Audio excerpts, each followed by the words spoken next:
ഹരി ഓം.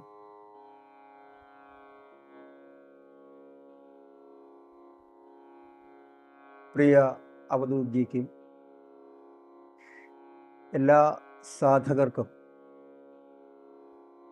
ഗുരുദാസിൻ്റെ ആത്മപ്രണാമം.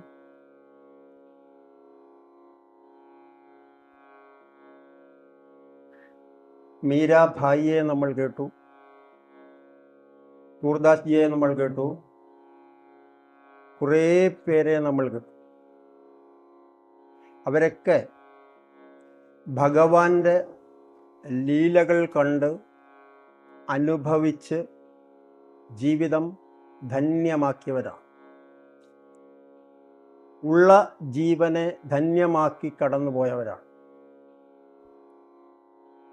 അവരുടെ ജീവിതത്തെ സാക്ഷി നിർത്തി ആ അനുഭവങ്ങളെ ഏറ്റെടുത്തുകൊണ്ട് നമ്മളിൽ അടങ്ങിയിരിക്കുന്ന സത്തയെ പൂർണ്ണമായി വികസിപ്പിച്ച് നമുക്കും അങ്ങനെ ഭഗവാന്റെ മീരയാകുവാൻ, ഭഗവാന്റെ രാധയാകുവാൻ, ഭഗവാന്റെ രുക്മിണിയാകുവാൻ, മഹാദേവന്റെ ഗൗരിയാകുവാൻ സാധിക്കണം. ആ പ്രയത്നത്തിൻ്റെ ഒരു പടിയാണ് നമ്മുടെ സത്സംഗങ്ങൾ. ഇന്ന് ഒരു നാടോടി ഗാനം കന്നഡ ഭാഷയിലുള്ളതാണ്. അതുകൊണ്ട് തന്നെ അതിൻ്റെ വരികൾ പ്രൊനൗൺസ് ചെയ്യാനുള്ള ശ്രമമൊന്നും ഗുരുദാസ് നടത്തുന്നില്ല. പക്ഷേ അതിൽ അടങ്ങിയിരിക്കുന്ന മഹത്തായ ഒരു സമർപ്പണത്തിൻ്റെ കഥ അത് നിങ്ങളോട് വിവരിക്കുവാനാണ് ദാസിൻ്റെ എളിയ ശ്രമം. സോജു ഗാഥ സോജു മല്ലികെ.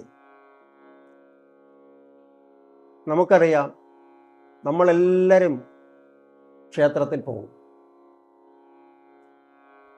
അവിടെ നമ്മൾ ഒരുപാട് വഴിപാടുകൾ കഴിക്കും. ക്ഷേത്രം അടച്ചുപോയി എന്ന് നമ്മൾ പരാധീനപ്പെടും. എന്നാൽ നമുക്കറിയാം, മഞ്ജുള സമർപ്പിച്ച മാല മഞ്ജുളാൽത്തറയിൽ സമർപ്പിച്ചിട്ടും ഭഗവാനിലെത്തിയെങ്കിൽ എന്തുകൊണ്ടാണ് ഈ 4 കെട്ടിനെ കുറിച്ച് നമ്മൾ ഇത്രയും വ്യാധി ഉണ്ടാകുന്നത് എന്ന് ചിന്തിച്ചാൽ, ഭഗവാനും നമ്മൾക്കും ഇടയ്ക്കുള്ള ഈ 4 ഭിത്തികളെ തരണം ചെയ്തുകൊണ്ട് സമർപ്പണമാകുന്ന വാതിൽ തുറന്ന് അകത്തേക്ക് പ്രവേശിക്കാൻ എങ്ങനെയാണോ മീര പ്രവേശിച്ചത്, അതുപോലെ നമുക്ക് കഴിയാതെ പോകുന്നത് കൊണ്ടാണ് എന്നുള്ളതാണ് സത്യം. ഇവിടെ ഒരു ഗ്രാമീണ സ്ത്രീ, അവർ മഹാദേവനിൽ ലയിക്കുന്ന അപൂർവമായ കാഴ്ചയാണ് ഈ ഗാനം. ഭക്തിഭാവത്തിൻ്റെ അതുല്യമായ ശൃംഗങ്ങൾ കീഴടക്കുകയാണ് നിഷ്കാമമായ നിസ്തുലമായ ഭക്തിയിലൂടെ ആ സ്ത്രീ. നമ്മൾ ഒരുപാട് വഴിപാടുകൾ കഴിക്കും. നമ്മുടെ വഴിപാടുകളെല്ലാം കണ്ടീഷണൽ ആണ് എന്നാണ് നമ്മൾ ധരിക്കേണ്ടത്. എന്താണ് കണ്ടീഷണൽ? അങ്ങേക്ക് ഞാൻ ഇത് തരാം, അങ്ങ് എനിക്ക് അത് തരണം. ഇതാണ് നമ്മുടെ എല്ലാ വഴിപാടുകളുടെയും അടിസ്ഥാനം. നമ്മുടെ ഗുരുജി പറയുന്നത് പോലെ 8 മണിക്കൂറിലധികം ക്യൂവിൽ നിന്ന് സാക്ഷാൽ ഗുരുവായൂരപ്പൻ്റെ നടയിലെത്തി സെക്കൻഡുകളുടെ 100 കൊണ്ട് ആ ദിവ്യമായ വിഗ്രഹം ദർശിച്ചു പോകുമ്പോൾ, നമ്മളുടെ ആവലാദികൾ കെട്ടഴിക്കാൻ പറ്റാതെ പോകുമ്പോൾ ഉള്ള നിരാശയോടെയാണ് നമ്മൾ അവിടെ വിട്ടുവരാറ്.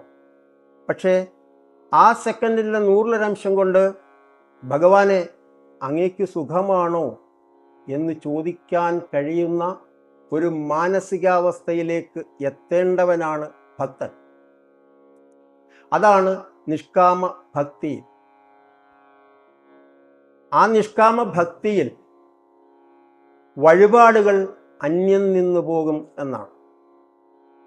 വഴിപാടുകൾക്ക് പകരം സമർപ്പണം ഉദയം ചെയ്യുന്നത് നമ്മൾ കാണാം. ഒന്നും മോഹിക്കാതെ, ഒന്നും ആശിക്കാതെ എല്ലാം ഭഗവാനിൽ സമർപ്പണം ചെയ്യാൻ കഴിയുന്ന പരമമായ ആ നിസ്തുലമായ ഭക്തിയാണ് ഭഗവാന്റെ രാധയായി നമുക്ക് മാറുവാൻ, ഭഗവാന്റെ മാതൃതുല്യായ ക്രൂരമ്മയായി നമുക്ക് മാറുവാൻ, അദ്ദേഹത്തിൻ്റെ പിതൃസ്ഥാനീയനായ വില്വമംഗലമായി നമ്മളെ മാറുവാൻ സഹായിക്കുന്നു. അതുകൊണ്ട് ഇത് ആത്മീയതയുടെ ഉത്തുംഗ ശൃംഗങ്ങൾ കീഴടക്കുന്ന ഗഹനമായ ഒരു കവിതയൊന്നുമല്ല. സാധാരണ ഒരു സ്ത്രീ, അവരുടെ ഉള്ളിൽ നിസ്സംഗമായ നിഷ്കാമമായ ഭക്തി മാത്രം. അവർ അവരുടെ ചുറ്റുപാടുകളിൽ നിന്ന് ഭഗവാന് എന്താണോ സമർപ്പിക്കാൻ പറ്റുന്നത് അത് സമർപ്പിക്കുകയാണ്, പൂർണ്ണമായ സമർപ്പണത്തോടുകൂടി. അതാണ് ഈ കവിത സോജുഗാഥ സോജു മല്ലികേ.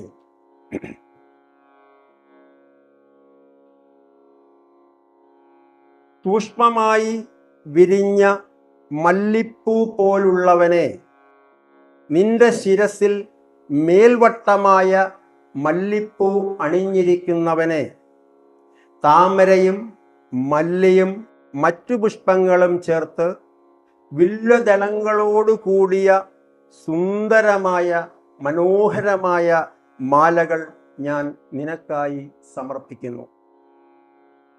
വില്വവും തുളസിയും ചേർന്ന പുഷ്പമാലകൾ ഞാൻ നിനക്കായി മഹാദേവ കൊണ്ടുവന്നിരിക്കുന്നു. നെയ്യ് ഉരുക്കി ഓറഞ്ച് പഴങ്ങളും ഞാനിതാ കൊണ്ടുവന്നിരിക്കുന്നു. എൻ്റെ ഈ ചെറിയ വഴിപാടുമായി താരതമ്യം ചെയ്യുമ്പോൾ നിന്റെ അടുക്കൽ ഞാൻ വരുന്നത് ഏറെ ഏറെ മഹനീയമായ, ഭഗവാന്റെ അടുത്ത് ഞാൻ വരുന്നത് ഈ ചെറിയ വഴിപാടുമായാണ് എന്ന ചെറിയ പരാധീനത കൂടി അവർ പങ്കുവെക്കുകയാണ്. കുന്നുകൾ കയറിപ്പോകുന്നവർക്ക് ഗ്രാമജീവിതത്തിൻ്റെ മോഹം എന്തിന്? സമർപ്പണം കഴിഞ്ഞ ഒരു ചോദ്യം. പർവ്വതങ്ങളിൽ വസിക്കുന്ന മഹാദേവ, നീ തന്നെയാണ് ഞങ്ങളുടെ ഏക ആശ്രയം. അവർ ഗ്രാമമോഹം പോലും മറക്കുന്നു നിന്റെ ശരണിൽ എത്തിയാൽ മഹാദേവ. എൻ്റെ ചെറിയ പുഷ്പ വഴിപാടിനേക്കാൾ നിന്റെ മഹത്വം എത്രയോ വലുതാണ്. എല്ലാറ്റിനും മേലുള്ളവനെ, നീ മാത്രമാണ് അത്യുന്നതൻ. 7 മലകളും താഴ്വരകളും നിന്റെ മഹത്വം വിളിച്ചു പറയുന്നു മഹാദേവ. ഓ മഹാദേവ, സൗമ്യമായ മല്ലിപ്പൂ പോലെ ഉള്ളവനെ, നിന്റെ ശിരസിൽ വട്ടമല്ലിപ്പൂ അണിഞ്ഞിട്ടുള്ളവനെ. ഇതാണ് ആ സ്ത്രീ ഭഗവാനോട് പറയുന്ന അപേക്ഷ.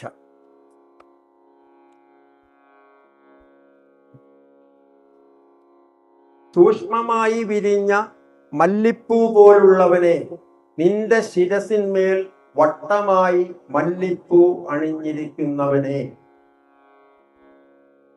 അവർ പറയുന്നത്, മഹാദേവ, അങ്ങ് സൂക്ഷ്മമായി വിരിഞ്ഞ മല്ലിപ്പൂ പോലെയാണ്.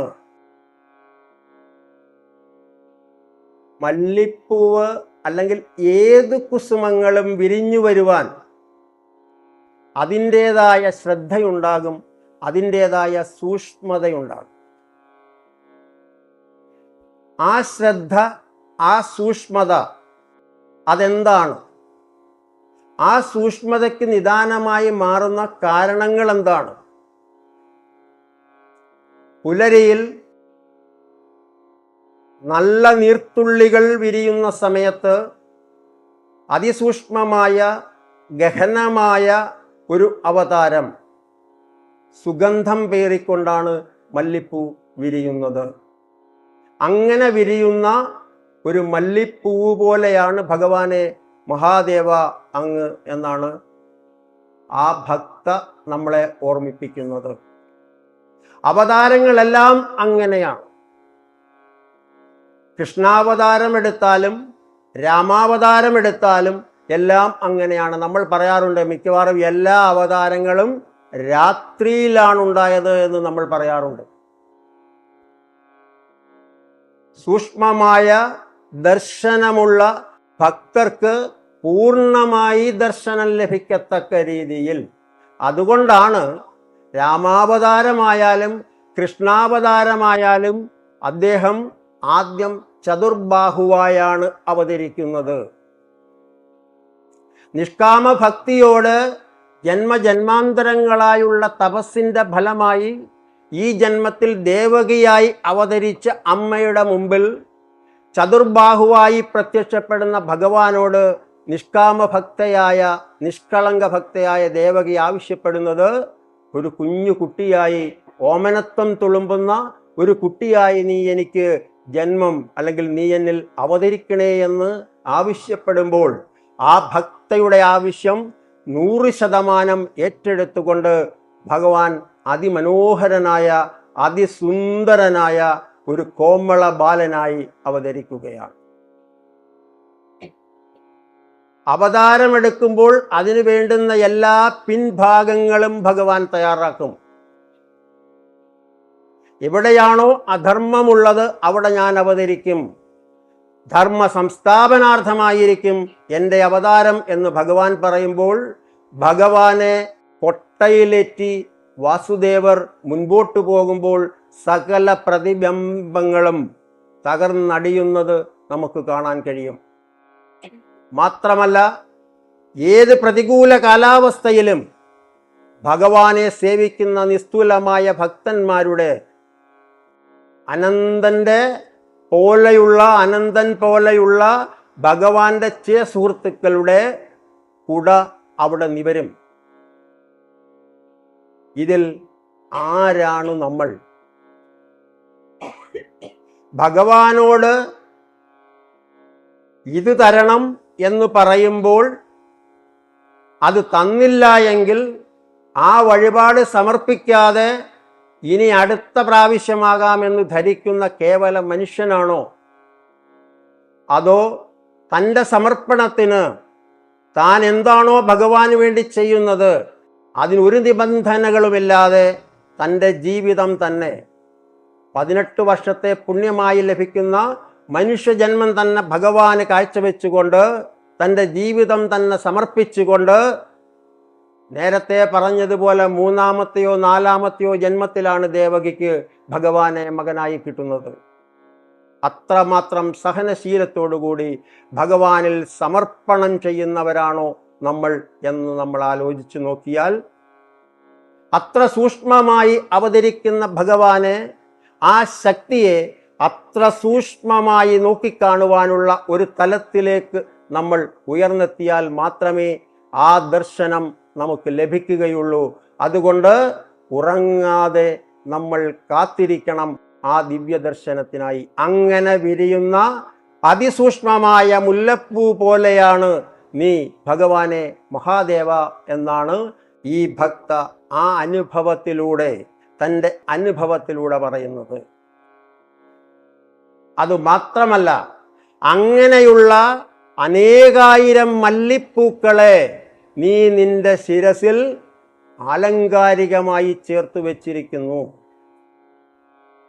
എങ്ങനെയാണോ നമ്മൾ ഭഗവാനെ ദർശിക്കുന്നത്, ആ ദർശനം നമുക്ക് ലഭിക്കുന്നത് നമ്മുടെ ദർശനം പോലെ തന്നെയായിരിക്കും. കൃഷ്ണനായി കണ്ടാൽ കൃഷ്ണനായി കാണാം, സാക്ഷാൽ നരസിംഹമായി കണ്ടാൽ നമുക്ക് നരസിംഹമായി കാണാം. ഇതെല്ലാം നമ്മുടെ ഉള്ളിൽ ഉള്ളെടുക്കുന്നത് നമ്മുടെ ഉള്ളിലെ കർമ്മബന്ധങ്ങളുടെ സത്വരജ തമോ ഗുണങ്ങളുടെ ആകത്തുകയായിരിക്കും. ഇവിടെ നിഷ്കാമ ഭക്തിയിൽ അഗ്രഗണ്യായ ഈ സ്ത്രീ ഭഗവാനെ കാണുന്നത് തനിക്ക് വേണ്ടി, ഈ ലോകത്തിന് വേണ്ടി സൂക്ഷ്മമായ ഒരു മല്ലിപ്പൂവായി അവതാരം ചെയ്തവനായിട്ടാണ്. മാത്രമല്ല, ആ മല്ലിപ്പൂവ് കൊണ്ട് തന്നെ, ആ മല്ലിപ്പൂക്കളുടെ ഒരു ശേഖരം കൊണ്ട് തന്നെ തൻ്റെ ശിരസിൽ ചൂടാമണിയായി അതിനെ ധരിച്ചിരിക്കുന്നു എന്ന് പറയുമ്പോൾ നോക്കുന്നവനെല്ലാം, ദർശിക്കുന്നവനെല്ലാം ആ മഹത്തായ സൂക്ഷ്മതയുടെ ഒരംശമെങ്കിലും ലഭിക്കത്തക്ക രീതിയിൽ ഭഗവാന്റെ ജട കാണുന്നവൻ അത് കാണാം. ഭഗവാന്റെ ജടയിൽ ഭഗവാൻ ബന്ധിച്ചിരിക്കുന്ന രുദ്രാക്ഷത്തെയാണ് നമ്മൾ കാണുന്നതെങ്കിൽ അത് കാണാം. ഭഗവാന്റെ ജടയിൽ തിളങ്ങുന്ന ചന്ദ്രനെയാണ് നമ്മൾ കാണുന്നതെങ്കിൽ നമുക്ക് അത് കാണാം. തിരുജട മാത്രമാണ് നമ്മൾ കാണുന്നതെങ്കിൽ അത് കാണാം. അതല്ല, ആ ദിവ്യ ചക്ഷുസാണ് ഈ ലോകത്തെ മുഴുവൻ സംഹരിക്കുവാൻ കഴിയുന്ന, ഈ ലോകത്തിലെ അധമങ്ങളായ സകലതിനെയും രജ തമ ഗുണങ്ങൾ ഉൾപ്പെടെയുള്ള സാത്വിക ഗുണങ്ങളുള്ള എല്ലാത്തിനെയും ത്രിഗുണങ്ങളെയും സംഹരിക്കുവാൻ കഴിയുന്ന ആ ദിവ്യ ചക്ഷുസിനെ, തൃക്കണ്ണിനെയാണ് നമ്മൾ കാണുന്നതെങ്കിൽ അത് നമുക്ക് കാണാം. നമ്മൾ ഏതു ഭാവത്തോടെയാണോ പരമമായ ആ ശിവത്തെ ദർശിക്കുന്നത്, അതേ ഭാവത്തോടെ നമുക്ക് ആ ദർശനം ലഭിക്കും. ഇവിടെ സാത്വികത്വത്തിൻ്റെ സൂക്ഷ്മതയുടെ പരിപാവനമായ ദർശനമാണ് ഒരു മല്ലിപ്പൂവായി അതിൻ്റെ സുഗന്ധമേറുന്ന മഹാദേവന്റെ ദർശനം ഈ സ്ത്രീക്ക് ലഭിക്കുന്നത്.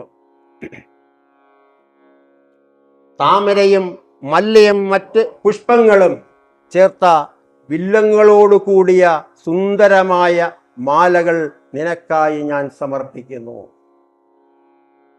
എൻ്റെ കയ്യിൽ എൻ്റെ ചുറ്റിനുമുള്ള ഞാനായി ഉണ്ടാക്കിയെടുത്ത ശുദ്ധതയുടെ പര്യായങ്ങളായ ശുദ്ധജല തടാകങ്ങളുണ്ട്. ആ ശുദ്ധജല തടാകങ്ങളിൽ നിന്നും ഞാൻ കഷ്ടപ്പെട്ട് അനുഭവിച്ച് പ്രയാസപ്പെട്ട് ഇറുത്തെടുത്ത താമരകളുണ്ട്. ആ താമരയോടൊപ്പം മല്ലിപ്പൂവുണ്ട്, നിന്റെ അവതാരാംശമായ മല്ലിപ്പൂവുണ്ട്. മാത്രമല്ല, നിന്നെ പ്രതിനിധാനം ചെയ്യുന്ന കൂവളത്തിലയും ഇതിൻ്റെ കൂടെയുണ്ട്. താമരപ്പൂവിൽ നിന്നും സൂക്ഷ്മതയുടെ പ്രതീകമായ മല്ലിപ്പൂവിലൂടെ കടന്ന് നമ്മുടെ ഉള്ളിലെ സകല ഗുണങ്ങളെയും ഹനിക്കുന്ന ആ ദിവ്യമായ തൃക്കണ്ണിനെ, ദിവ്യ ചക്ഷുസിനെ പേറുന്ന ആ കൂവളത്തിലയും കൂടിക്കൂട്ടിച്ചേർത്തിട്ടാണ് ഞാൻ നിനക്ക് ഈ ഹാരവുമായി വന്നിരിക്കുന്നത് എന്ന് ഈ ഭക്ത പറയുമ്പോൾ ഓർത്തിരിക്കുക. ഭഗവാനോടടുക്കാൻ നമുക്ക് എല്ലാം ത്യജിക്കേണ്ടി വരും. ഒരു സംശയവും അക്കാര്യത്തിൽ വേണ്ട. എല്ലാം ത്യജിക്കുക എന്ന് പറയുമ്പോൾ നമ്മളായി ഉണ്ടാക്കി വെച്ച സകലതിനെയും നമ്മൾക്ക് ത്യജിക്കേണ്ടി വരും. ഒരു സംശയവും അക്കാര്യത്തിലില്ല. അവിടെ സമർപ്പണമല്ലാതെ, ആ ഭക്തിയുടെ സവിശേഷതയല്ലാതെ ഒന്നും പരിഹാരമായി നമുക്ക് വരില്ല. നമ്മൾ ഇങ്ങനെ ചിന്തിക്കരുത്. ശ്രീകോവിൽ മുഴുവൻ നമ്മൾ പൊന്നു പൂശിക്കൊടുത്താൽ ഭഗവാൻ നമ്മുടെ കൂടെയാണ്. കിലോ കണക്കിന് സ്വർണം നമ്മൾ കൊടുത്താൽ ഭഗവാൻ നമ്മുടെ കൂടെയാണ് എന്ന ചിന്ത നമുക്ക് വേണ്ട. കാരണം ആ സ്വർണത്തിനൊന്നും അവകാശികൾ നമ്മളായിരുന്നില്ല. ആ സ്വർണത്തിൻ്റെ എല്ലാം അവകാശികൾ, ആ കനകത്തിൻ്റെ എല്ലാം അവകാശികൾ ഒരേ ഒരാളായിരുന്നു. അത് ഈ രീതിയിൽ നിർമ്മിച്ച് നമുക്കായി തന്ന ആ മഹാസത്യം, ആ മഹാസത്യത്തെ മറന്നുകൊണ്ട് സ്വാർത്ഥ ലാഭത്തോടുകൂടി ഇതെൻ്റേതാണ്, ഞാൻ സമർപ്പിക്കുന്നു എന്ന് പറഞ്ഞാൽ ഉണ്ടായതിൽ വെച്ച് ഏറ്റവും വലിയ പരമമായ വിഡ്ഢിയായി നമ്മൾ ഈ ലോകത്തിൽ അവശേഷിക്കും. ഭഗവാന് നമുക്കൊന്നും കൊടുക്കാനില്ല, അവിടുന്നൊന്നും വാങ്ങാനില്ല. ഉള്ളത് സമർപ്പണം.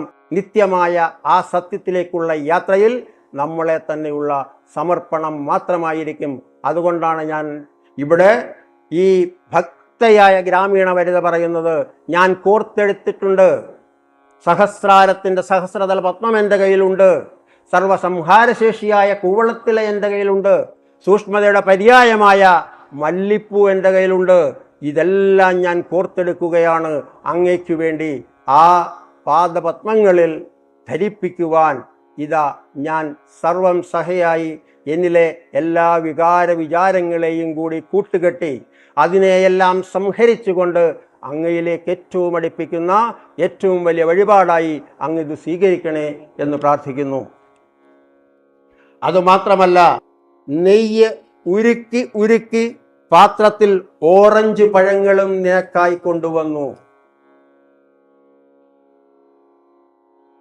ഈ സ്ത്രീ സമർപ്പിക്കുന്ന പാത്രത്തിന് പോലും പ്രത്യേകതയുണ്ട്.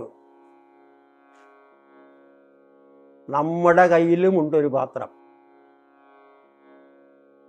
നമ്മുടെ കയ്യിലുള്ള പാത്രം എങ്ങനെയാണ്? മിനുസപ്പെടുത്താതെ ക്ലാവ് പിടിച്ച് പാത്രമാണെന്ന് തിരിച്ചറിയാൻ കഴിയാത്ത രീതിയിലുള്ള ഒരു പാത്രം ചുമക്കുന്നവരാണ് നമ്മളെല്ലാം.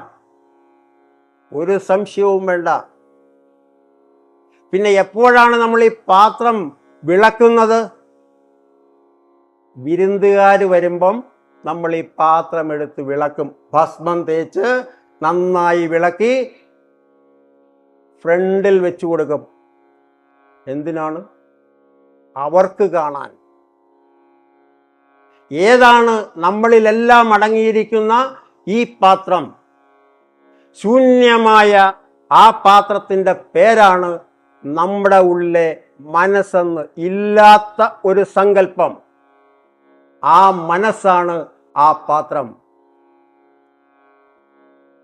നമ്മൾ പറയുന്നു, ആ പാത്രത്തിലാണ് ഞാൻ നിനക്കുള്ള വഴിപാട് കൊണ്ടുവന്നിരിക്കുന്നത്. എന്താണ് പ്രത്യേകത? അത് ഞാൻ നെയ്യ് ഉരുക്കി ഉരുക്കി നെയ്യ് കൊണ്ട് ആ പാത്രം കഴുകി വൃത്തിയാക്കി എല്ലാത്തിനെയും ഉരുക്കിക്കളയുന്നതാണ് നെയ്യ്. എപ്പോഴാണ് നമ്മൾ നെയ്യായി മാറുന്നത്? ഒരൽപ്പം വെള്ളത്തിലേക്ക് പാലായി നിന്നുകൊണ്ട് നമ്മൾ പാലൊഴിച്ചാൽ പിന്നെ പാല് പോലും നമുക്ക് തിരിച്ചു കിട്ടില്ല. നമുക്ക് കിട്ടുന്നത് പാലും വെള്ളമാണ്. മറക്കരുത്.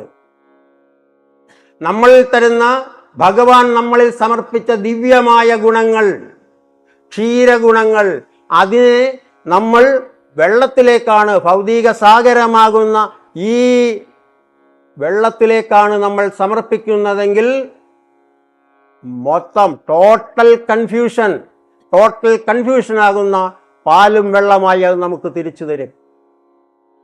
മറിച്ച് ഈ പാലിനെ എവിടെയാണോ ചേർക്കേണ്ടത് എന്ന് നമ്മൾ അന്വേഷിച്ചു പോകണം. മാർഗം നമ്മൾ കണ്ടെത്തണം. നമുക്ക് മാർഗം ഉപദേശിച്ചു തരുന്നവരെ നമ്മൾ സ്വീകരിക്കണം. സർവാത്മന സ്വീകരിക്കണം.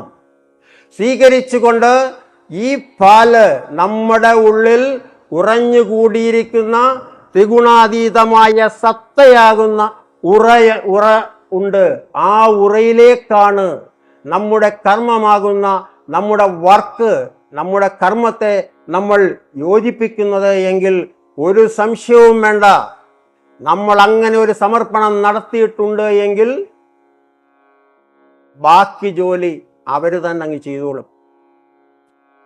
ഇല്ലേ? അടുത്ത ദിവസം നമുക്കത് കൃത്യമായി തൈരായി നമ്മുടെ ഉള്ളിലേക്ക് വരും. തൈരായി വന്നാലും നമുക്ക് വീണ്ടും ജോലിയുണ്ട്. ആരും നമുക്ക് വേണ്ടി ഒന്നും ചെയ്തു തരില്ല. ഒരു ഗുരു നമുക്ക് വേണ്ടി ഒന്നും ചെയ്തു തരില്ല. ഗുരുവെല്ലാം തരും എന്ന് വിശ്വസിച്ച് ഒരിക്കലും ഒരു ഗുരുവിനെ സമീപിക്കാൻ പാടില്ല. ഒരു വഴിയിലൂടെ നടന്ന് ആ വഴിയുടെ അർത്ഥങ്ങളെല്ലാം കണ്ടറിഞ്ഞ് അനുഭവിച്ചറിഞ്ഞ് ആ നേർസത്യത്തിലെത്തി ഈ ലോകത്തിനെ നന്നാക്കുവാൻ വേണ്ടി, ഈ ലോകം മുഴുവൻ ഒരിക്കലും നന്നായിട്ടില്ല. സ്വാമി വിവേകാനന്ദൻ വന്നിട്ട് ഈ ലോകം നന്നായില്ല, പരമഹംസർ വന്നിട്ട് നന്നായില്ല. പക്ഷെ നന്നാകാൻ നിയോഗമുണ്ടായിരുന്നവരെല്ലാം നന്നായി.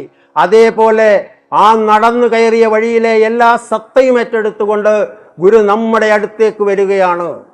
തൈരായിരിക്കുന്ന നമ്മളെ മനനം ചെയ്യണം. മനനം ചെയ്യണമെന്ന് ഗുരു പറയുമ്പോൾ മനനം ചെയ്യണം. നമ്മൾ ഒരു കടകോൽ ഉണ്ടാക്കണം. എന്താണ് കടകോൽ? ഇതിനെയെല്ലാം തിരിച്ച് ഈ തൈരിനെ മുഴുവൻ കറക്കി എടുത്ത് അതിലുള്ള സത്തയെ വേർതിരിക്കാൻ നമുക്ക് കഴിയുന്ന ഒരു കടകോൽ, സമർപ്പണമാകുന്ന കടകോൽ നമ്മുടെ കയ്യിൽ ഉണ്ടാകണം. അപ്പോൾ ഗുരുനിർദ്ദേശത്താൽ ആ കടകോൽ പ്രവർത്തന നിരതമാകുമ്പോൾ നമ്മൾക്ക് അതിൽ നിന്നാണ് വെണ്ണ കിട്ടുന്നത്. ആ വെണ്ണയിൽ പാലില്ല, വെള്ളമില്ല, ഒന്നുമില്ല. വെണ്ണ പരിശുദ്ധമായ വെണ്ണയാണ് നമുക്ക് കിട്ടുന്നത്. ഇനി ആ വെണ്ണയെ എവിടെയും നിക്ഷേപിക്കാം. എവിടെയും നിക്ഷേപിച്ചോളൂ. അതേപോലെ തിരിച്ചെടുക്കാൻ നമുക്ക് കഴിയും. ആ വെണ്ണയായാലോ എവിടെ നിക്ഷേപിച്ചാലും ഞാനായി നിലനിൽക്കുമെന്നുള്ള ജ്ഞാനാഹങ്കാരം ബാധിക്കുന്ന ഒരു സാധകന്റെ ഏറ്റവും നിർണായകമായ ഘട്ടത്തിലേക്കാണ് ആ വെണ്ണ പതിക്കുന്നത് എന്ന് നമ്മൾ ഓർത്തിരിക്കണം. പിന്നെ എന്താണ് നമ്മൾ ചെയ്യേണ്ടത്? ആ വെണ്ണയെ തപാഗ്നിയാൽ, തപസ്സിന്റെ ജ്വാലയാൽ ഉരുക്കിയെടുക്കണം. ഉരുക്കിയെടുത്തുകൊണ്ട് ആ നെയ്യുരുകി വരുമ്പോൾ നെയ്യിൻ്റെ ഗുണം പോലും അതിലുണ്ടാവില്ല. അങ്ങനെ പ്യൂരിഫൈ ചെയ്ത് ശുദ്ധീകരിച്ച് നെയ്യ് അതിൻ്റെ പോലും ശരിയായ രൂപത്തെ കളയുന്ന ഒരു സമയത്ത് നേരത്തെ പറഞ്ഞ ക്ലാവ് മൂടിയിരിക്കുന്ന പാത്രത്തെ നമ്മൾ തുറന്നെടുക്കണം. ആ പാത്രത്തെ ഈ നെയ്യിൻ്റെ ഉരുക്കി ശുദ്ധീകരിച്ച നെയ്യ് കൊണ്ട് ആ ക്ലാവിനെ നമ്മൾ കഴുകിയെടുത്താൽ ഒരു സംശയവും വേണ്ട, എന്നൊക്കെ സർഫിൻ്റെ പരസ്യത്തിൽ കാണുന്നത് പോലെ ഇളകി പോകും. ഈ ക്ലാവുകൾ മുതൽ പ്രാരാബ്ധങ്ങൾ മുഴുവൻ ഇളകിപ്പോവും. ഇളകിപ്പോയി തെളിഞ്ഞു കിട്ടുന്ന തിളക്കമാർജിച്ച നമ്മുടെ മനസ്സിൻ്റെ പാത്രത്തിൽ നമ്മൾ ഇതുവരെയുള്ള നമ്മുടെ ഫലങ്ങളെല്ലാം ഭഗവാന് സമർപ്പിക്കണം. ആ സമർപ്പണം പൂർണ്ണമായും സമർപ്പണമാണ് എങ്കിൽ ദേവ, ഞാനിതാ വന്നു നിൽക്കുന്നു. ഈ പാത്രത്തിൽ ഞാൻ എന്നെ തന്നെ ഇതുവരെയുള്ള എൻ്റെ കർമ്മഫലങ്ങളെ മുഴുവൻ, തപസ്സിൻ്റെ ഫലങ്ങളെ, അതാണ് ശരിക്കും നമ്മൾ പഠിച്ചിട്ടില്ലേ, നാരായണത്ത് ഭദ്രൻ തൻ്റെ ഉള്ളിലെ വായിൽ കിടന്ന മുറുക്കാൻ തുപ്പി സാക്ഷാൽ മഹാദേവനെ ഉറപ്പിച്ചു. ഇന്നും നാരായണത്ത് ഭദ്രൻ തൻ്റെ മുറുക്കാൻ തുപ്പി മഹാദേവന്റെ ലിംഗമുറപ്പിച്ചത് എങ്ങനെയെന്ന് അന്വേഷിക്കുകയാണ് നമ്മൾ. മറിച്ച് കുളിയില്ല, ജപമില്ല, വസ്ത്രങ്ങൾ കഴുകില്ല, ദേഹം ശുദ്ധിയാക്കില്ല, ഇതിനെല്ലാം അപ്പുറം നിൽക്കുന്ന തൻ്റെ സത്തയിലൂടെ ജീവിക്കുന്ന, തൻ്റെ സ്വമ്മിനെ കണ്ടറിഞ്ഞ് ജീവിച്ചു പോകുന്ന മഹാതപസ്വിയായ നാരായണത്ത് ഭദ്രൻ കടന്നു വന്ന് തൻ്റെ ഇതുവരെ ജന്മജന്മാന്തരങ്ങളായി നമ്മൾ ആർജിച്ച തപത്തെ ഒന്നോടെ ഭഗവാന്റെ ഇരിപ്പിടത്തിലേക്ക് സമർപ്പിച്ചാൽ അതിന് നിറം രക്തവർണ്ണമായിരിക്കും. ആ രക്തവർണ്ണമാർന്ന നിറമാർന്ന ആ പീഠത്തിലേക്ക് ഭഗവാൻ ഉറയ്ക്കും. അതേപോലെ നമ്മൾ കടഞ്ഞെടുത്ത നമ്മുടെ സത്താകുന്ന ആ ഓറഞ്ചിന്റെ ഫലം നമ്മൾ സമർപ്പിക്കുന്നു.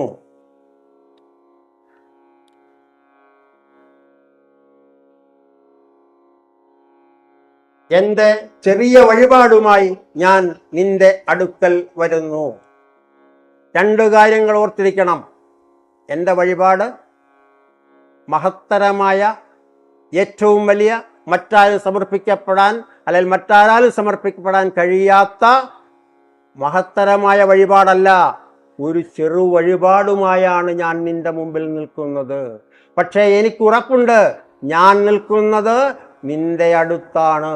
നിന്റെ അടുത്ത് വരെ ഞാൻ വന്നു എന്ന് എനിക്കുറപ്പുണ്ട്. എൻ്റെ തപസ്യയാൽ, എൻ്റെ സാധനാ മാർഗങ്ങളിലൂടെ ഞാൻ നിന്റെ തൊട്ടടുത്ത് നിൽക്കുന്നു. ആ തപസ്സിൻ്റെ ഫലം ഏതു നിമിഷവും ലഭിക്കത്തക്ക രീതിയിൽ എൻ്റെ ഈ ചെറു വഴിപാടുമായി ഇപ്പോഴും ഞാൻ എൻ്റെ കാത്തിരിപ്പ്, എൻ്റെ തപസ്യ തുടരുകയാണ്. അങ്ങനെ നിൽക്കുമ്പോൾ തൻ്റെ ഉള്ളിലുള്ള ഒരു സാധകന് അവൻ ഏതു തലത്തിലെത്തിയാലും അവൻ്റെ ഉള്ളിൽ വരുന്ന ഒരേ ഒരു ചോദ്യമുണ്ട്. കുന്നുകൾ കീഴടക്കുന്നവൻ എന്തിനാണ് ഗ്രാമജീവിതത്തിൽ മോഹിക്കപ്പെടുന്നത്? ഒരു സാധകൻ തൻ്റെ ഭൗതികമായ ജീവിതത്തിൽ നിന്നും ഗുരുവിൻ്റെ കാരുണ്യത്താൽ, ഗുരു നിർദ്ദേശത്താൽ അവൻ്റെ യാത്ര തുടങ്ങും. അതൊരു പ്രയാണമാണ്. പ്രയാണം എന്ന് പറഞ്ഞാൽ തിരിച്ചു വരവില്ലാത്ത പ്രയാണം. അവിടെ കുന്നുകളുണ്ട്, മലകളുണ്ട്, പർവ്വതങ്ങളുണ്ട്, വൈതരണികൾ, ജീവിത വൈതരണികൾ ഒരുപാടുണ്ടാകും. ഈ ഭൗതികമായ ലോകത്തിൽ നിന്നും സാത്വികമായ സാധനയുടെ മാർഗം സ്വീകരിക്കുന്ന ഒരു ഭക്തന് എതിർപ്പുകളേ ഉണ്ടാവൂ. ആ എതിർപ്പുകളെയെല്ലാം, ആ കുന്നുകളെയെല്ലാം അവൻ്റെ ഗുരുദർശനത്താൽ, ഗുരുവിൻ്റെ മാർഗനിർദ്ദേശങ്ങളാൽ, ഗുരുവിൻ്റെ അനുഗ്രഹങ്ങളാൽ കീഴടക്കിയവൻ മുൻപോട്ട് പോകും. അങ്ങനെ മുൻപോട്ട് പോകുമ്പോഴും ഇടയ്ക്കെപ്പോഴെങ്കിലും ഈ വിചാരം അവനിൽ ഉടലെടുക്കും. എന്തു വിചാരം? നേരത്തെ ഉണ്ടായിരുന്ന എൻ്റെ ജീവിതം, സുഖ ദുഃഖ സമ്മിശ്രമായ എൻ്റെ ജീവിതം, അതിനോട് എനിക്കിപ്പോഴും ഒരു മോഹം ജനിക്കുന്നു. ഭഗവാനോടാണ് ഈ ഭക്തയുടെ ചോദ്യം. എന്തുകൊണ്ടാണ് ഇങ്ങനെ ഒരു മോഹം? പ്രയാണക്കുന്നുകൾ ഒന്നിനു പിറകെ ഒന്നായി ഗുരുവിൻ്റെ പാദങ്ങൾ പിന്തുടർന്നുകൊണ്ട് കയറിപ്പോകുമ്പോഴും അവൻ്റെ ഉള്ളിൽ ഇപ്പോഴും എന്തുകൊണ്ടാണ് ഇങ്ങനെ ഒരു വികാരം ഇടയ്ക്കിടയ്ക്ക് പൊങ്ങി വരുന്നത്? അതിന് ഗുരു പറഞ്ഞു തന്ന ഒരു ചെറിയ കഥയാണ് ഉത്തരം. ഒരു ഗുരുവും ശിഷ്യന്മാരും കൂടി യാത്ര തുടരുകയാണ്. മുൻപിൽ നദിയുണ്ട്. പ്രക്ഷുബ്ധമായ നദിയെ കടന്നു പോകണം. എല്ലാവരും തയ്യാറായി. സുന്ദരിയായ ഒരു സ്ത്രീ എങ്ങനെയാണ് ഇതൊന്ന് കടന്നു പോവുക എന്നറിയാതെ നിൽക്കുന്നു. അവർ ഗുരുവിനോട് വന്ന് പറഞ്ഞു, എന്നെ കൂടി അങ്ങ് ഇതൊന്ന് കടത്തിവിടാമോ? ഗുരുവിന് ഒരു സംശയവും ഉണ്ടായിരുന്നില്ല. ആ സ്ത്രീയെ തൻ്റെ ചുമലിലേറ്റി, സുന്ദരിയായ യൗവനയുക്തയായ ആ സ്ത്രീയെ തൻ്റെ ചുമലിലേറ്റി ആ ഗുരു ആ വൈതരണി കടക്കുന്നു. കൂടെ ശിഷ്യന്മാരെ. എങ്ങനെയാണോ ശങ്കരാചാര്യർ നദി കടന്നത്, പത്മപാദർ ഓരോ താൻ ചവിട്ടുന്ന നദിയുടെ പുറത്തെ കാൽപാദങ്ങളെല്ലാം പത്മമായി മാറിക്കൊണ്ട് ഗുരുവിൻ്റെ അനുഗ്രഹത്താൽ കടന്നുപോയത്, അതേപോലെ ഈ ശിഷ്യന്മാരും ആ വൈതരണി കടക്കുകയാണ്. കടന്നുപോയ ശിഷ്യന്മാരിൽ ഒരാൾക്ക് മാത്രം ഒരു സംശയം. ഗുരു എന്നും ക്ലാസ് എടുക്കുമ്പോൾ എൻ്റെ അടുത്ത് പറയും, പെണ്ണുങ്ങളെ നോക്കരുത്, കാണരുത്, അങ്ങോട്ട് പോകരുത്, ഒന്നും പാടില്ല. ഒന്നും പാടില്ല എന്ന് പറയുന്ന ഈ ഗുരു ഒരു ഉളുപ്പുമില്ലാതെ ഇത്രയും ആൾക്കാരുടെ മുമ്പിൽ വെച്ച് ഈ സ്ത്രീയെ ചുമലിലേറ്റി പോകുന്നു. ഇതെന്തൊരു കഷ്ടം! ഇതാണോ ഒരു ഗുരു? ശിഷ്യന്മാർക്കൊരു ഗുണമുണ്ട്. ഒരു സംശയം ഉള്ളിൽ വന്നാൽ ആ സംശയം ഗുരുവിനോട് ചോദിച്ചു പരിഹരിച്ചില്ലെങ്കിൽ അത് 1000 ചോദ്യങ്ങളായി ഓരോ സത്സംഗങ്ങൾ കഴിയുമ്പോഴും, ഓരോ ക്ലാസുകൾ കഴിയുമ്പോഴും അത് വികസിച്ചു കൊണ്ടിരിക്കും. ദിവസങ്ങൾ കഴിഞ്ഞു. ഈ ശിഷ്യൻ ഇരിപ്പുറപ്പില്ല. ശിഷ്യന്റെ ഓരോ ചലനങ്ങളും ഭാവങ്ങളും മനസ്സിലാക്കുന്ന ഗുരു ആരുമില്ലാതിരുന്ന സമയത്ത് വിളിച്ചു, നിനക്ക് എന്തോന്ന് പ്രശ്നം? എന്തിനാണ് നീ ഇങ്ങനെ വളഞ്ഞു നടക്കുന്നത്? ആ ശിഷ്യൻ നിവർത്തിയില്ലാതെ പറഞ്ഞു, അങ്ങ് ഞങ്ങളെ പഠിപ്പിച്ചില്ലേ, നാരീ ബന്ധം പാടില്ല, നാരീ സാമീപ്യം പാടില്ല, നാരീ ദർശനം പാടില്ല, നാരികളുമായി യാതൊരുവിധ ബന്ധവും പാടില്ല എന്ന ഞങ്ങളെ പഠിപ്പിച്ചിട്ട് അങ്ങ് യൗവനയുക്തയായ ഒരു സ്ത്രീയെ തോളിൽ കടത്തിക്കൊണ്ട് പോയില്ലേ? മോശമായി പോയില്ലേ നമുക്ക്? അപ്പോൾ ഗുരു ഒന്ന് ചിരിച്ചു, എല്ലാം അറിഞ്ഞ ചിരി. ഗുരുവിൻ്റെ ഉത്തരം, ഞാൻ അവളെ തോളിലേറ്റി നദി കടന്നു, അവളെ താഴെ ഇറക്കി. നീ ഇപ്പോഴും അവളെ തോളിൽ വെച്ചുകൊണ്ട് നടക്കുകയാണ്. നീ ഇപ്പോഴും അവളെ തോളിൽ വെച്ചുകൊണ്ട് നടക്കുകയാണ്. അതാണ് നിന്റെ പ്രശ്നം. ആർക്കാണ് പ്രശ്നം? അറ്റാച്ച്ഡ് ബട്ട് ഡിറ്റാച്ച്ഡ് ആയിട്ട് തൻ്റെ കർമ്മങ്ങളെല്ലാം സാക്ഷിഭാവത്തോടു കൂടി ചെയ്തു തീർക്കുന്ന ഒരു ഗുരുവിനാണോ, അതോ കംപ്ലീറ്റ് അറ്റാച്ച്ഡായി, പൂർണ്ണമായ അറ്റാച്ച്ഡായി തൻ്റെ കർമ്മങ്ങളെയെല്ലാം തോളിലേറ്റുന്ന ശിഷ്യനാണോ? ആരാണ് മികച്ചവൻ? ആ രീതിയിൽ നമ്മൾ ഗുരുവിനെ കാണണം. ഇവിടെ കുന്നുകൾ കയറിപ്പോകുന്നവർക്ക് ഗ്രാമജീവിതത്തിനോട് ആഭിമുഖ്യം എന്ത് എന്ന് ചോദിച്ചാൽ, താൻ അനുഭവിച്ച ആ തൃഷ്ണകൾ എത്രയോ കാലങ്ങൾക്ക് മുൻപായാലും ഗുരുക്കന്മാർ എത്രയോ മാർഗങ്ങൾ പറഞ്ഞു തന്നാലും സമ്പൂർണ്ണ സമർപ്പണമില്ലാതെ തങ്ങളുടെ യാത്ര തുടർന്നാൽ എപ്പോഴെങ്കിലും ഈ മായ, നമ്മൾ ജനിച്ച് ഈ ഭൂമിയിലോട്ട് വീഴുമ്പോൾ ആദ്യത്തെ ശ്വാസത്തിൽ നമ്മളിലേക്ക് എത്തുന്ന ഈ മായ, യോഗമായ, അതവിടെ അങ്ങനെ ഇരിക്കും അവസരം നോക്കി. ഇവിടെയും അതുതന്നെ സംഭവിക്കുന്നു. സാധനയുടെ കുന്നുകൾ, പ്രയാണക്കുന്നുകൾ ഓരോന്നോരോന്നായി കീഴടക്കി നേർസത്യത്തിലേക്ക് ചരിക്കുന്ന ഒരു സാധകനും ഒരു ശിഷ്യനും ഇടയ്ക്കിടയ്ക്ക് യോഗമായയുടെ പ്രഭാവത്തിൽ വീഴുന്നു എങ്കിൽ അതിൻ്റെ അർത്ഥം യോഗമായയുടെ പ്രഭാവത്തെ പൂർണ്ണമായി ത്യജിക്കുവാൻ അവന് കഴിഞ്ഞിട്ടില്ല. അതിന് മറ്റൊരു വേർഷനാണ്, തൻ്റെ ഗുരു എന്താണോ തന്നോട് പറഞ്ഞത് അത് പൂർണ്ണമായി അറിഞ്ഞുകൊണ്ട് അനുഭവിച്ചുകൊണ്ട് അതിലെ ജ്ഞാനം ഉൾക്കൊണ്ടുകൊണ്ട് അവന് ഗുരുവിനോടൊപ്പം പോകാൻ കഴിഞ്ഞില്ല എന്നുള്ളതാണ് സത്യം. അപ്പോൾ ഈ സംശയം, കുന്നുകൾ കയറിപ്പോകുന്നവർക്ക് ഗ്രാമജീവിതത്തിൻ്റെ മോഹം എന്തിന്? പർവ്വതങ്ങൾ വസിക്കുന്ന മഹാദേവ, നീ തന്നെയാണ് ഞങ്ങളുടെ ഏക ആശ്രയം. ഏതൊക്കെ പർവ്വതങ്ങൾ, ഏതൊക്കെ കുന്നുകൾ? നേരത്തെ പറഞ്ഞ കീഴടക്കേണ്ടതായ ഹിമാലയങ്ങളുടെ ഒരു ശ്രേണിയുണ്ട് നമ്മുടെ ജീവിതത്തിൽ. ബന്ധബന്ധനങ്ങളുണ്ട്, കർമ്മബന്ധങ്ങളുണ്ട്. ഇതെല്ലാം കൊണ്ട് നമ്മൾ ഉണ്ടാക്കിയെടുക്കുന്ന നമ്മുടെ ജീവിതത്തിലെ പർവ്വതങ്ങൾ, ആ പർവ്വതങ്ങളെയൊക്കെ കീഴടക്കി മുൻപോട്ട് പോകണമെങ്കിൽ എനിക്ക് ഒരേ ഒരാശ്രയം, ഏക ആശ്രയമാണ്, മറ്റൊരാശ്രയമില്ല എന്ന്.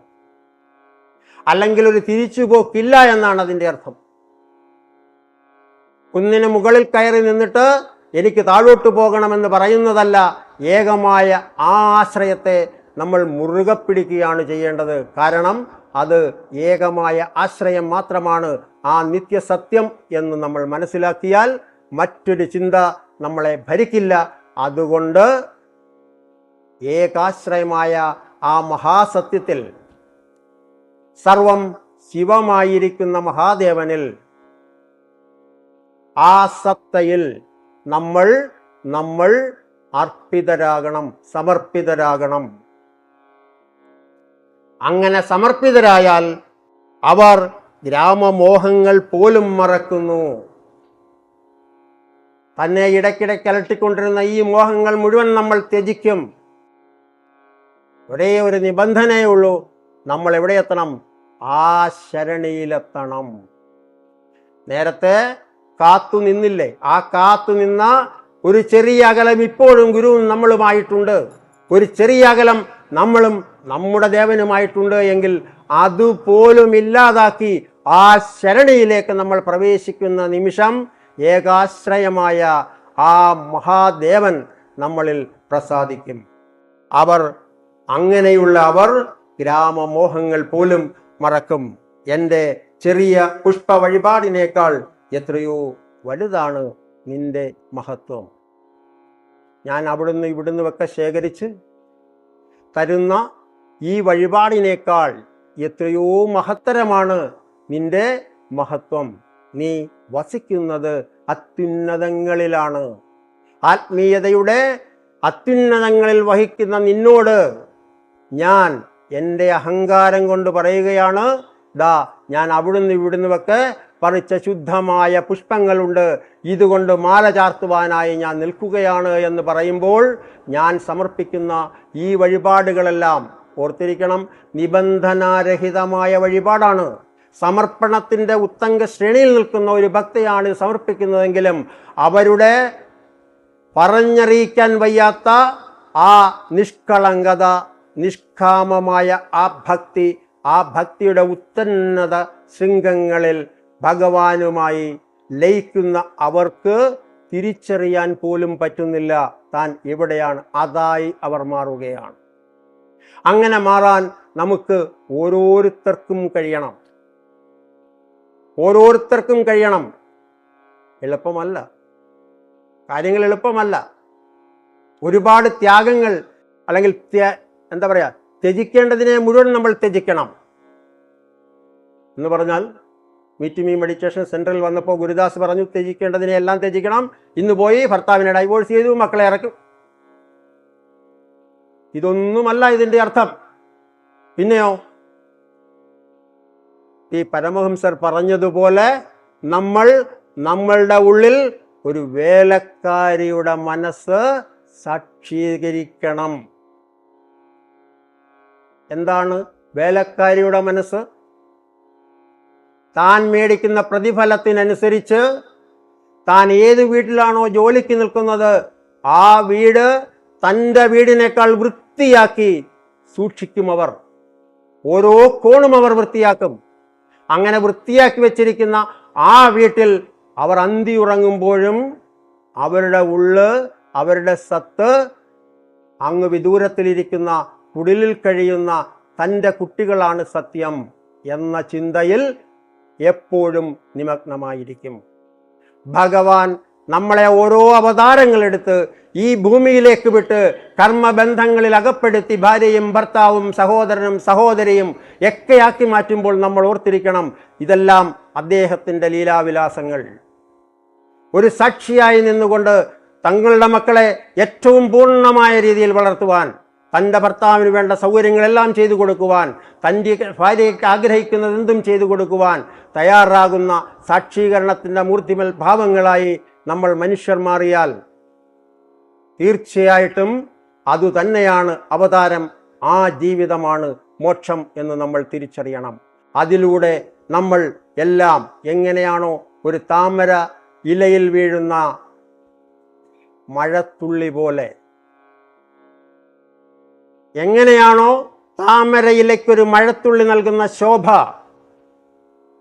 ആ ശോഭ ഈ ജീവിതത്തിന് നൽകിക്കൊണ്ട് നമുക്ക് എല്ലാം ഈ ഭൂമിയിൽ ജീവിച്ചുകൊണ്ട് മോക്ഷിതരാകാൻ കഴിയും. ഒറ്റക്കാര്യം ഇതെൻ്റേതല്ല എന്ന ചിന്ത നമ്മളിൽ സർവാത്മന ഉണ്ടായിരിക്കണം. പിന്നെയോ ഇതെല്ലാം ചെയ്യിക്കാൻ, ഈ റോളുകളെല്ലാം അഭിനയിക്കാൻ ആ മഹനീയ സാന്നിധ്യം എന്നെ അനുവദിക്കുന്നു എന്ന മഹത്തായ ചിന്ത നമ്മളിലേക്ക് ഇറങ്ങി വരണം. അങ്ങനെ ഇറങ്ങി വന്നാൽ നമ്മളുടെ വഴികൾ പൂർണ്ണമായും ശോഭയായിരിക്കും. അങ്ങനെയുള്ളവരുടെ വഴികളാണ് ലൗകികമായ ജീവിതത്തിലും ആത്മീയ ജീവിതത്തിലും പരിലസിച്ചിട്ടുള്ളത് എന്ന് നമ്മൾ ഓർത്തിരിക്കണം. അനുബന്ധമായി ഒരു ചെറിയ കാര്യം പറഞ്ഞുകൊണ്ട് നിർത്താം. ആദിശങ്കരാചാര്യരെ നമുക്കെല്ലാം അറിയാം, ഇല്ലേ? കുട്ടികളോട് പോലും ചോദിച്ചാൽ ജഗദ്ഗുരു ആദിശങ്കരാചാര്യർ ആരാണെന്ന് പറയും. അദ്ദേഹം സന്യാസം സ്വീകരിക്കുന്നത് എത്രാം വയസ്സിൽ? 8-ാം വയസ്സിൽ. നമുക്ക് ആലോചിക്കാൻ പറ്റുമോ നമ്മുടെ കുട്ടികൾ 8-ാം വയസ്സിൽ കാഷായം കൊടുക്കുന്ന കാര്യം? ഒരു നിയോഗം പോലെ ശങ്കരാചാര്യർ കാഷായം എടുത്തു. ആശ്രമങ്ങളൊന്നും ഉണ്ടാക്കിയില്ല. ആശ്രമം അവിടെ നിന്നും ആരംഭിച്ചു. യാത്ര, എല്ലാം അറിഞ്ഞുകൊണ്ടുള്ള, എല്ലാം അറിയാനുള്ള വ്യഗ്രതയോടുകൂടിയ യാത്ര. ആ യാത്രയിൽ അദ്ദേഹം എത്തിച്ചേർന്നത് കാളഹസ്തിയിൽ. ദക്ഷിണ ഭാരതത്തിലെ പഞ്ചതത്വപ്രകാരം സ്ഥാപിക്കപ്പെട്ട ലിംഗങ്ങളിൽ പ്രഥമമായ ശിവലിംഗം. അതുമാത്രമല്ല, പഞ്ചതത്വ ലിംഗപ്രകാരമുള്ള ആ പ്രതിഷ്ഠയിൽ അവിടെ ഒരു പ്രത്യേകത കൂടിയുണ്ട്. അവിടെ കിരാതമൂർത്തിയാണ് അവിടുത്തെ പ്രതിഷ്ഠ കാളഹസ്തിയിൽ. കിരാതമൂർത്തി എന്ന് മാത്രമല്ല, പാശുപതാസ്ത്രവുമായി നിൽക്കുന്ന അർജുനന്റെ സമീപമാണ് ഭഗവാൻ നിലനിൽക്കുന്നത്. പ്രത്യേകത, അർജുനന്റെ സകല അഹങ്കാരത്തെയും കത്തിച്ചു കളഞ്ഞ മഹാദേവനാണ് കിരാതമൂർത്തി. കാളഹസ്തിയിലെത്തി ആ പരമമായ ബിംബത്തിൽ തൊഴുതു വണങ്ങി ശങ്കരൻ പുറത്തേക്ക് ഇറങ്ങി. ഒരേ ഒരു ആഗ്രഹം ശങ്കരന്, ശ്രീ ഭഗവത്പാദരുടെ ശിഷ്യനാകണം തനിക്ക്. ചില്ലറ ആളല്ല ഭഗവത്പാദർ. ഒരു ചെറിയ കുട്ടിയായ തന്നെ ഒരിക്കലും അദ്ദേഹം സ്വീകരിക്കില്ല എന്ന് തീർച്ചയായും അദ്ദേഹത്തിന് അറിയാം. എന്താണ് വഴി? ആ ഒരൊറ്റ ചിന്തയിലൂടെ ശങ്കരൻ മുമ്പോട്ട് നടന്നു. അങ്ങനെ നടന്നു ചെന്ന് നിന്നത് കിഴക്കേ ഗോപുര നടയിലുള്ള ഒരു സന്യാസി ശ്രേഷ്ഠന്റെ സമീപമാണ്. നമ്മൾ വായിച്ചിട്ടുണ്ടാകും ദിഗംബര സ്വാമികൾ. ഇദ്ദേഹത്തിന്റെ തേജസ്സുറ്റ മുഖം കണ്ടപ്പോൾ ദിഗംബര സ്വാമികൾ ചോദിച്ചു, എന്താ, എവിടേക്കാണ് നിന്റെ യാത്ര? പറഞ്ഞു, ശ്രീ ഭഗവത്പാദരുടെ ശിഷ്യനാകാനുള്ള യാത്രയാണ്. അദ്ദേഹം ആദ്യം ചിരിച്ചിട്ട് ചോദിച്ചു, 8 വയസ്സുള്ള നീയാണോ ഭഗവത്പാദരുടെ ശിഷ്യനാകുന്നത്? വളരെ ഗൗരവമായി ശങ്കരൻ അതിൻ്റെ ഉത്തരം പറഞ്ഞു, പ്രായമല്ല, ജ്ഞാനമാണ് ഒരു ശിഷ്യനെ തീരുമാനിക്കുന്നത്. സ്വാമിക്ക് കാര്യം മനസ്സിലായി. അപ്പൊ സ്വാമി പറഞ്ഞു, അങ്ങനെയാണെങ്കിൽ ഞാൻ 1-2 ചെറിയ ക്വസ്റ്റ്യൻസ് ചോദിക്കാം. അതിനുള്ള ഉത്തരം കൂടി നീ തന്നിട്ട് പോയാൽ തീർച്ചയായിട്ടും ശ്രീ ഭഗവത്പാദരുടെ ശിഷ്യനാകാൻ നിനക്ക് കഴിയുമോ ഇല്ലയോ എന്നുള്ളത് ഇപ്പം ഞാൻ നിന്നോട് പറയാം എന്ന് പറഞ്ഞു. ആദ്യത്തെ ചോദ്യം അദ്ദേഹം ചോദിച്ചു, സ്മൃതിശാസ്ത്രത്തിലെയും യോഗശാസ്ത്രത്തിലെയും ഷഡ്കർമ്മങ്ങൾ ഏതൊക്കെയാണ്? ഒരു സംശയവും കൂടാതെ 2 ശാസ്ത്രങ്ങളിലെയും ഷഡ്കർമ്മങ്ങൾ ഇന്നതാണ് എന്ന് അദ്ദേഹം എടുത്തു പറഞ്ഞു. അടുത്ത ചോദ്യം ഉടനെ വന്നു, എന്താണ് അശ്വനയോഗം? 8 വയസ്സുള്ള കുട്ടിയോടാണ് ചോദ്യം എന്ന് നമ്മൾ മറക്കരുത്. അതിനോടൊപ്പം നമ്മൾ സാധകരാണെന്നും ഓർത്തിരിക്കണം. ഇനിയാണ് ഉത്തരം. മിതമായ ആഹാരക്രമത്തിലൂടെ ശരീരത്തിനെയും മനസ്സിനെയും നിയന്ത്രിക്കുന്ന വിദ്യയാണ് അശ്വന യോഗം. ശരിയായ ഭക്ഷണക്രമത്തിലൂടെ ശരീരത്തെയും മനസ്സിനെയും നിയന്ത്രിക്കുന്ന വിദ്യയാണ് അശ്വനയോഗം. നമ്മൾ പ്രാക്ടീസ് ചെയ്തുകൊണ്ടിരിക്കുകയാണ്, അല്ലേ? ആണ്. ശരിയായ ക്രമമുണ്ടാകണം. ഗുരു ഒരു പണി നമുക്ക് പറഞ്ഞു തന്നിട്ടുണ്ട്, നമ്മൾ കേൾക്കില്ല. ഗുരു നമ്മളോട് പണ്ടേ പറഞ്ഞിട്ടുണ്ട്, ആദ്യം വിളമ്പുന്ന ആഹാരം കൊണ്ട് നമ്മൾ തൃപ്തരാവണം. അതെങ്ങനെയാണ്? ഒരു വിളമ്പ് പരിപ്പ്, അടുത്ത വിളമ്പ് സാമ്പാർ, അതിനടുത്തത് പുളിശ്ശേരി, എങ്ങനെ മേടിക്കാതിരിക്കും? ആദ്യം വിളമ്പുന്നതിനെ നമ്മൾ ഡിവൈഡ് ചെയ്ത് ക്രമത്തിൽ മാറ്റിവെക്കണം. പരിപ്പിനും സാമ്പാറിനും പുളിശ്ശേരിക്കും ഒക്കെ മാറ്റി മാറ്റി വെച്ചുകൊണ്ട് കാർബോഹൈഡ്രേറ്റ്സിന്റെ നമ്മളിലെ അനുപാതം കുറയ്ക്കണം. അതാണ് ഗുരു പറഞ്ഞതിന്റെ അർത്ഥം. ആലോചിച്ച് നോക്കിയേ, ആദ്യത്തെ വിളമ്പ് കൃത്യമല്ലേ? പിന്നെയെല്ലാം എന്തിനാണ് നമ്മൾ മേടിക്കുന്നത്? നമ്മുടെ നാക്കിന്റെ ടേസ്റ്റ് അനുസരിച്ചാണ്. അകത്ത് ചെന്നിത് എന്ത് ചെയ്യുന്നു എന്ന് ആലോചിച്ചിട്ടല്ലല്ലോ. അപ്പൊ ആദ്യം വിളമ്പുന്ന ഭക്ഷണം കൊണ്ട് നമ്മൾ തൃപ്തരായാൽ നമ്മളറിയാതെ, പ്രത്യേകിച്ചും സാധകരായ നമ്മൾ അശ്വനയോഗം പ്രാവർത്തികമാക്കുകയാണ്. അങ്ങനെ ആക്കി വന്നാൽ അടുത്ത ചോദ്യം, അങ്ങനെയാണെങ്കിൽ അശ്വനയോഗം പ്രാക്ടീസ് ചെയ്തൊരു താപസനായി മാറുന്ന ആരായാലും ആയിക്കോട്ടെ, ആ താപസന്റെ ശക്തി എപ്പോഴാണ് ക്ഷയിക്കുന്നത്? നമുക്കറിയാം, നമ്മൾ സാധന ചെയ്യുമ്പോൾ, നമ്മൾ തപസ് ചെയ്യുമ്പോൾ, രമണ മഹർഷി 18 വർഷം ഏകാന്തമായി പോയിരുന്നില്ലേ ഒരു ഗുഹയിൽ? എന്താഹാരം അദ്ദേഹം കഴിച്ചത്? ഒന്നും കഴിച്ചില്ല. എന്തെങ്കിലും സംഭവിച്ചോ?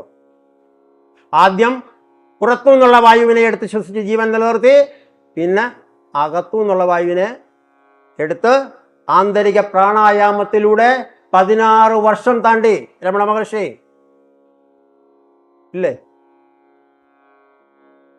അങ്ങനെയുള്ള താപസന്മാരുടെ ശക്തി എപ്പോഴാണ് ക്ഷയിക്കുന്നതെന്നാണ് ദിഗംബര സ്വാമിയുടെ ശങ്കരനോടുള്ള ചോദ്യം. ഒരു നിമിഷം കൊണ്ട് മറുപടി വന്നു. 2 കാര്യങ്ങൾ. ഒന്ന്, കാമ ക്രോധ മോഹങ്ങളുടെ അതിപ്രസരം. 2, തനിക്ക് സിദ്ധിച്ച തപോബലം സ്വന്തം നേട്ടങ്ങൾക്ക് വേണ്ടി ഉപയോഗിക്കുമ്പോൾ.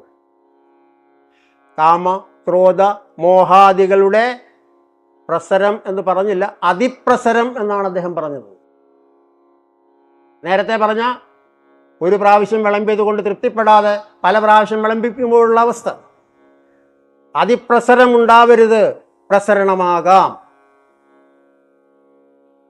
നമ്മൾ എത്ര തപസ്സാർജിച്ചാലും ഈ ഒരു കാര്യത്തിൽ നമുക്ക് നിയന്ത്രണമില്ലെങ്കിൽ, മോഹകാമ ക്രോധാദികളിലൊന്നും നമുക്ക് നിയന്ത്രണം വയ്ക്കാൻ കഴിയുന്നില്ലെങ്കിൽ അതെല്ലാം ജലരേഖ പോലെ അവശേഷിക്കും. രണ്ടോ, നമുക്ക് സാധനയുടെ തപസ്സിൻ്റെ ഒരു വേളയിൽ നമുക്ക് അത്ഭുതങ്ങൾ സൃഷ്ടിക്കാൻ കഴിയും, ഇല്ലേ? ഉണ്ണിയപ്പത്തിന് ഉണ്ണിയപ്പം, ഭസ്മത്തിന് ഭസ്മം, എല്ലാം എടുക്കാൻ പറ്റും. ഒരു സംശയക്കാര്യത്തിൽ വേണ്ട, അതൊന്നും കളിപ്പീരാണെന്ന് ധരിക്കുകയും വേണ്ട. പ്രശ്നം ആ സിദ്ധികളെ, തപസ്സിലൂടെ നാം ആർജിക്കുന്ന സിദ്ധികളെ നാം നമ്മുടെ നേട്ടങ്ങൾക്കായി ഇൻസ്റ്റിറ്റ്യൂട്ടുകൾ സ്ഥാപിച്ച് അതിനെ ഒരു പ്രക്രിയയാക്കി മാറ്റി അതിലൂടെ പണം സമ്പാദിക്കാൻ നമ്മൾ ശ്രമിക്കുമ്പോൾ നിങ്ങളിൽ അടങ്ങിയിരിക്കുന്ന തപശക്തി നിങ്ങൾക്ക് നഷ്ടപ്പെടും. അടുത്ത ചോദ്യം, ഉത്തമ സന്യാസിമാരുടെ പരമമായ ലക്ഷ്യം. ഒരു സംശയവും വേണ്ട, സനാതനമായ ഈ ധർമ്മത്തെ സംരക്ഷിക്കണം. സന്യാസിമാർ എന്ന് പറയുമ്പോൾ പെട്ടെന്ന് നമ്മുടെ ഉള്ളിൽ വരുന്നത് കാവിയുടുത്ത് 4 ചുവരുകൾക്കകത്തിരുന്ന് തപം ചെയ്യുന്നവർ എന്ന ചിന്ത വേണ്ട. നമുക്ക് ഭാരതത്തിൻ്റെ സംസ്കാരം എടുത്തു നോക്കിയാൽ, ചരിത്രം എടുത്തു നോക്കിയാൽ നമുക്ക് മനസ്സിലാകും, എല്ലാ സന്യാസിമാരും രാജർഷിമാരും എല്ലാവരും ഈ ഭൂമിയെ അല്ലെങ്കിൽ ആ ഭരണത്തെ നിയന്ത്രിക്കാൻ ശ്രമിച്ചിരുന്നു നന്നായി. അപ്പോൾ അങ്ങനെയുള്ള സനാതനധർമ്മ സംരക്ഷണം മാത്രമല്ല, ആധ്യാത്മതയിൽ ഊന്നിയ അതിജീവനം അല്ലെങ്കിൽ ലളിത ജീവിതം. ലളിത ജീവിതം എന്ന് പറഞ്ഞാൽ മഹാത്മാഗാന്ധി നടന്നതുപോലെ നടക്കണം. മഹാത്മാഗാന്ധി ഒരു യോഗി വര്യനായിരുന്നു, അല്ലേ? ചരിത്രം പഠിച്ചവർക്കറിയാം. അങ്ങനെ ആത്മീയ ജീവിതത്തിൽ ലാളിത്യം സ്വീകരിക്കണം. അടുത്തത് ഉയർന്ന ചിന്തയുണ്ടാവണം. എന്ത് ചിന്തിച്ചാലും അതിന് ഉയർന്ന തലമുണ്ടാകണം. എന്താണ് ആ ചിന്ത?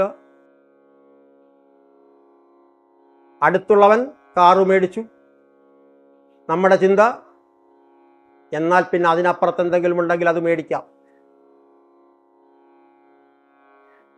ഉയർന്ന ചിന്ത എന്ന് പറഞ്ഞാൽ ഈ തരുന്നതൊന്നും എൻ്റേതല്ല, ഞാനായി ഉണ്ടാക്കിയെടുക്കുന്നതല്ല. ഇതെല്ലാം എനിക്ക് തരാനും എനിക്ക് അനുഭവിക്കാനും ഇടയാക്കുന്നത് ആ പരമസത്യത്തിൻ്റെ ദയയാണ് എന്ന ചിന്തയാണ് ഉയർന്ന ചിന്ത. ഇതെല്ലാം ഉണ്ടെങ്കിലും പരന്ന വായനയില്ലാത്തവർക്ക് ഇതൊന്നും ഉപയോഗിക്കാൻ പറ്റത്തുമില്ല.